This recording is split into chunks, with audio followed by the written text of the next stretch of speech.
Hello दोस्तों, स्वागत है आप सभी का पजल सीरीज के वीडियो नंबर 19 में। आज के इस वीडियो में हम लोग टोटल 3 पजल करेंगे। Puzzle number 61, 62 and 63। Puzzle number 61 आपका लीनियर सिटिंग अरेंजमेंट पे बेस्ड है। पजल नंबर 62 आपका बिग बेस्ड पजल है। पजल नंबर 63 आपका flat and floor based puzzle है। तो टाइम ना बर्बाद करते हुए जल्दी से आज का वीडियो स्टार्ट करते हैं। ये रहा आपका आज का पहला पजल। दोस्तों, वीडियो को पॉज करके आप खुद से सॉल्व करने का कोशिश कीजिए। उम्मीद है आप लोग वीडियो को पॉज करके खुद से सॉल्व कर लिए होंगे। तो आइए इसका सॉल्यूशन देख लेते हैं। 7 D G P L J U Q sitting in a row facing north direction, they all have different ages. ठीक है दोस्तों, पहले हम लोग कंडीशन नोट करेंगे। D sits third from one of the extreme end. ठीक है, तो डी थर्ड इस पे है।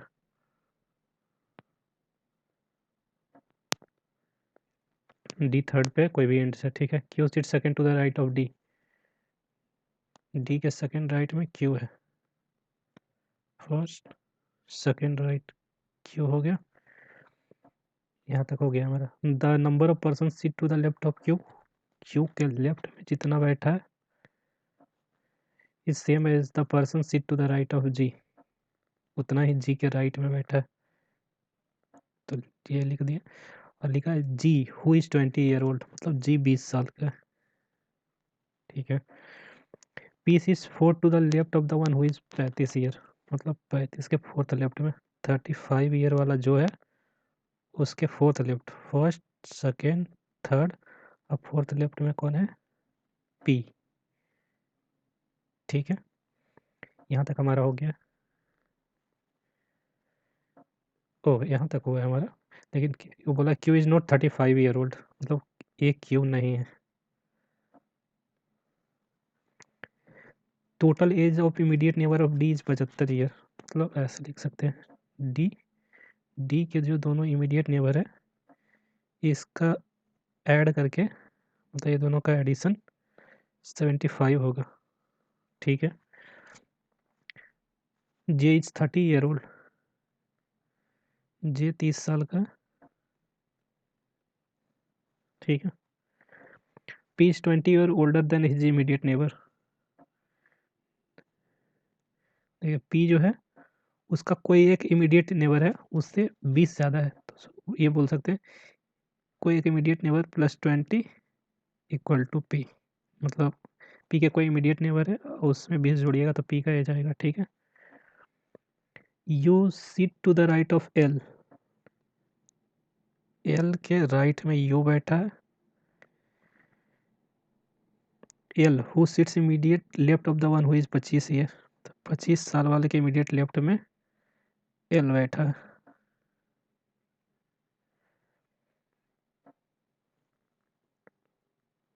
Q is 5 year younger than P, मतलब क्यू का एज P-5 हो जाएगा। ठीक है, अब देखिए हम लोग इस स्टेटमेंट के साथ शुरुआत करेंगे। लिखा Q is third from one of the extreme. अब देखिए ये, क्योंकि ये और ये कनेक्टेड है और इससे ये भी कनेक्ट हो रहा है, तो अब देखिए हम लोग यहाँ पे डी को ले सकते हैं। कंडीशन क्या था? First second third. दूसरे कंडीशन है फर्स्ट सेकंड थर्ड, डी यहाँ पे। लेकिन आप ये देखिए डी हम अगर यहाँ लेंगे, डी के सेकंड राइट में क्यू। ठीक है, और फिर यहाँ देखिए क्यू के लेफ्ट में जितना पर्सन है, यहाँ पे हम यहाँ पे हम लोग, यहाँ पे मानिए यहाँ पे हम लोग डी को लिए। डी के सेकंड राइट में क्यू यहाँ पे हो गया। अब बोला है ना क्यू के लेफ्ट में जितना पर्सन है उतना ही जी के राइट में, तो क्यू के लेफ्ट में देखिए दो दो चार पर्सन है, तो जी के राइट में भी 4% होना चाहिए। दो दो चार, तो यहाँ 4 के बाद यहाँ होना चाहिए, तो ये जगह तो हमारा ऑलरेडी फिल हो चुका है। तो इसी के साथ हमारा ये पॉसिबिलिटी गलत हो गया, तो ये पॉसिबिलिटी हम नहीं लेंगे। हम सीधा सीधी डी को इस साइड से थर्ड पे लेंगे, मतलब डी को हम यहाँ पे लेंगे। डी यहाँ पे, डी के सेकेंड राइट में क्यू, क्यू यहाँ पे हो गया। अब देखिए बोला क्यू के लेफ्ट में जितना पर्सन है उतना ही जी के राइट में है, तो क्यू के लेफ्ट में देखिए दो दो चार दो 6 पर्सन है, तो जी के राइट में 6 होना चाहिए, तो जी यहाँ पे बैठेगा। और यहाँ बोला गया G20 है, 20 ईयर ओल्ड है, तो G20 हो गया। ये देखिए इतना कंडीशन हमारा हो गया है। अब है 35 के फोर्थ लेफ्ट में P है। अगर हम लोग 35 को D पे रखते हैं तो 1 2 3 छोड़ के P के लिए जगह नहीं है, और बोला है Q35 है नहीं, तो हमारा 35 इसी को लेना होगा। तो ये 35 होगा, 35 ईयर वाला ये हो गया। इसके fourth left, first second third fourth left में P है, तो P यहाँ पे हो जाएगा। ठीक है, ये कंडीशन हमारा हो गया।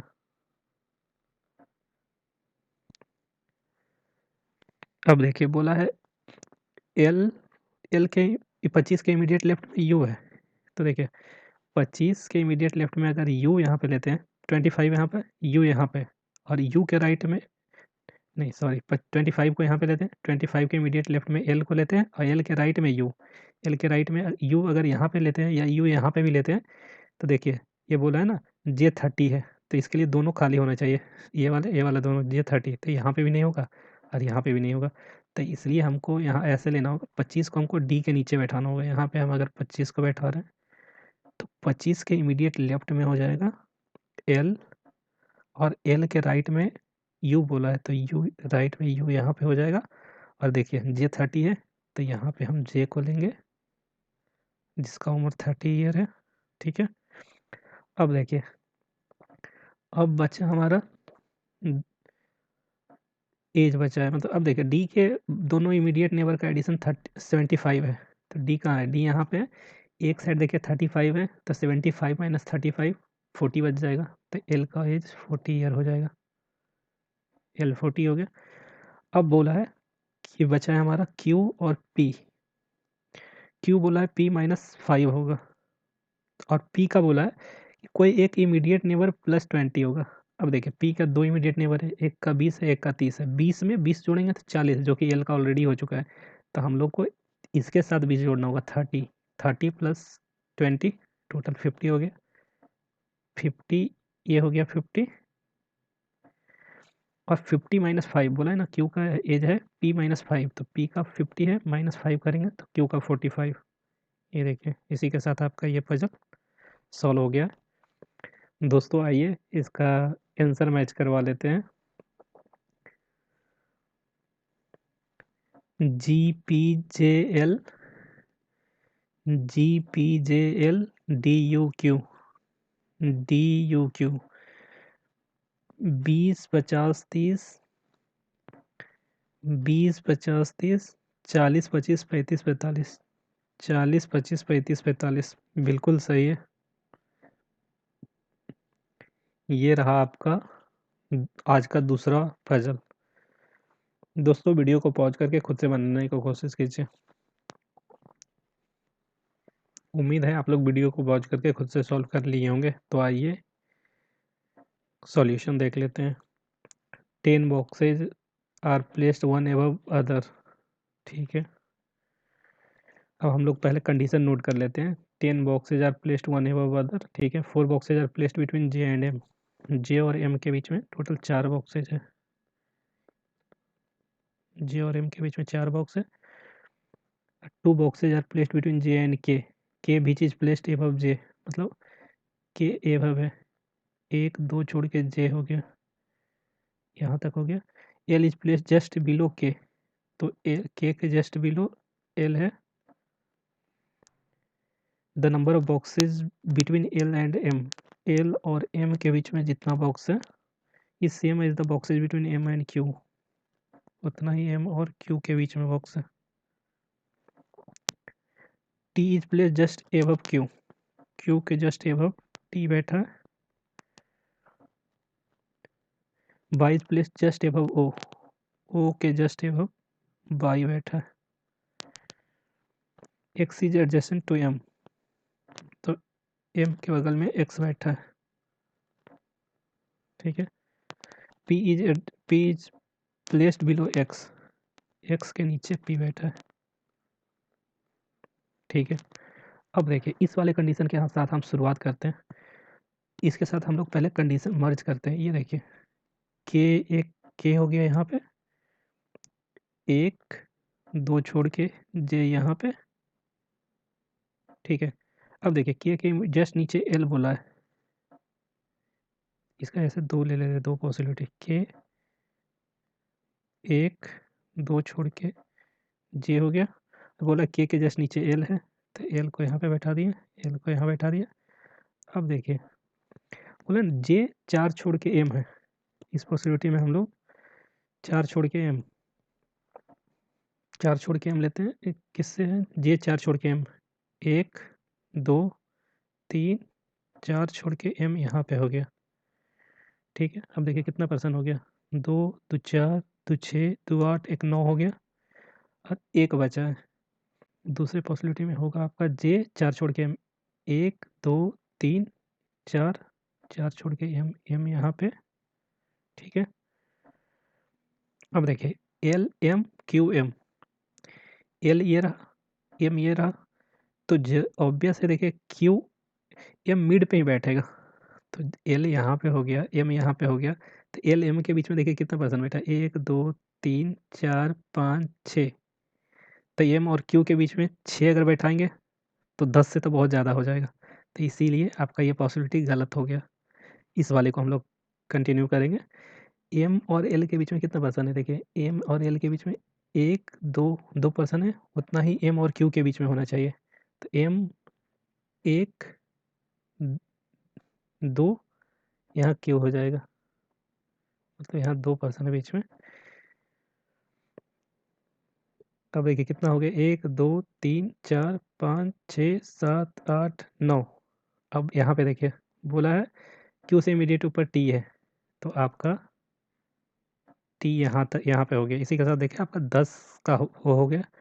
अब बोला क्यू से इमीडिएट ऊपर टी है, ये हमारा हो चुका है, ये भी हमारा हो चुका है, और बोला ओ से इमीडिएट ऊपर वाई है, यहाँ देखिए बीच में 2 बच रहा था, 2, तो यहाँ पे पहले हम लोग इरेज कर लेते हैं।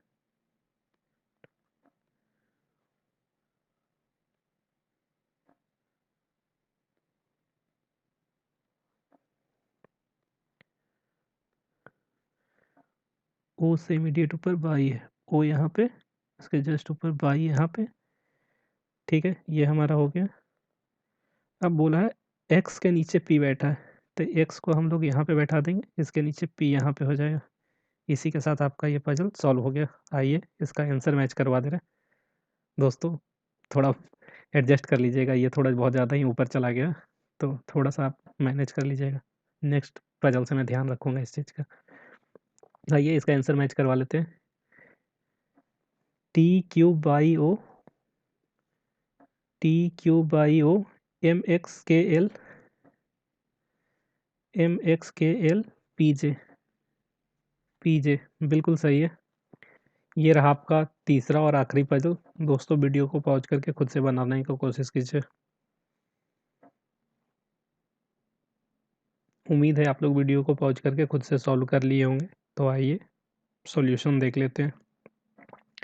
8 person live in a building of 4 floors such that ground floor is number 1 and the floor above it is 2 and so on up to 4th floor, ठीक है। each of the floor consists of 2 flat P which is in base of Q, ठीक है। flat P of floor 2 is immediately above the flat P of floor 1 and immediately below the flat P of floor 3. In the same way, flat Q of each floor follows the same pattern, ठीक है। पहले हम लोग ये mention कर देते, बोला था flat P is best of Q, तो मतलब ये हो जाएगा फ्लैट पी, ये हो जाएगा फ्लैट क्यू।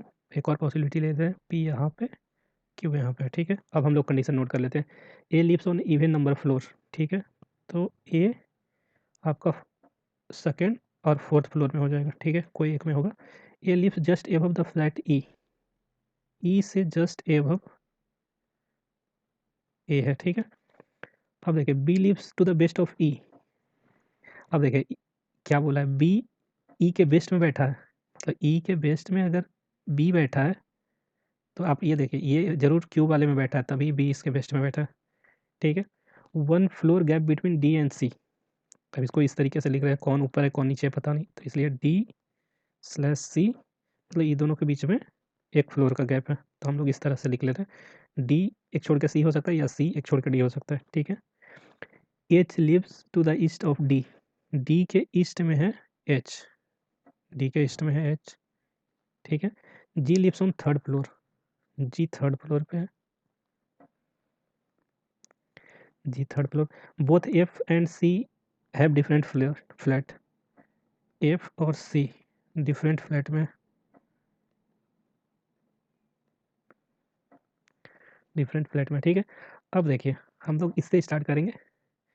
ए आप देख रहे हैं ना, ए बोला है सेकंड और फोर्थ किसी में एक में होगा, और वो भी बोला है कि अब देखिए फ्लोर क्यू वाले में होगा, क्योंकि ई के लेफ्ट में भी बैठा है, ई को अगर यहाँ बैठा देंगे तो इसके लेफ्ट में, ई के वेस्ट में कोई जगह नहीं बचेगा, इसलिए हमको ए एक पॉसिबिलिटी में यहाँ पे ले रहे हैं, ए के जस्ट नीचे ई हो जाएगा और ई के वेस्ट में बी हो जाएगा, तो यहाँ पे हो गया। और दूसरे पॉसिबिलिटी में हम लेंगे ए को सेकेंड फ्लोर पे, फर्स्ट फ्लोर पे उसके जस्ट नीचे हो जाएगा आपका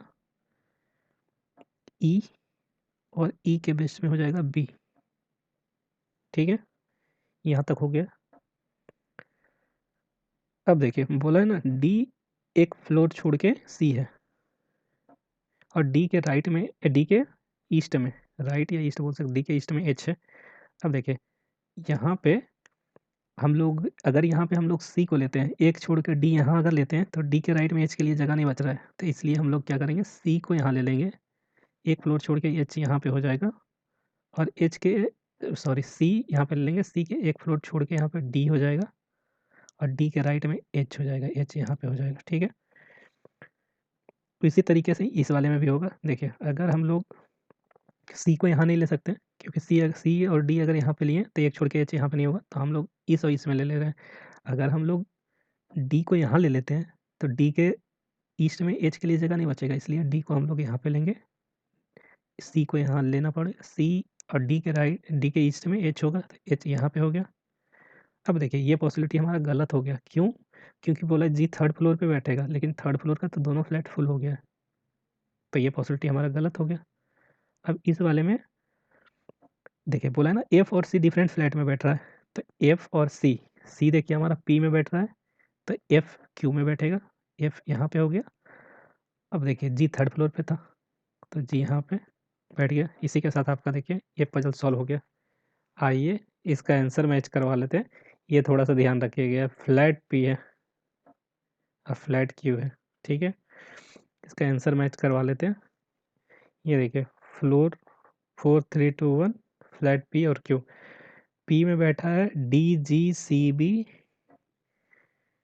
D G C B H F A E, H F A E बिल्कुल सही है दोस्तों। इसी के साथ आपका आज का तीनों पजल सॉल्व हो गया है दोस्तों। अच्छे से प्रैक्टिस करते रहिए, और जिनका एसबीआई क्लर्क का एग्ज़ाम होना बाकी है वो तो पूरी अच्छे तरीके से प्रैक्टिस करते रहिए। इसी टाइप का पजल आपका एग्ज़ाम में पूछा गया था।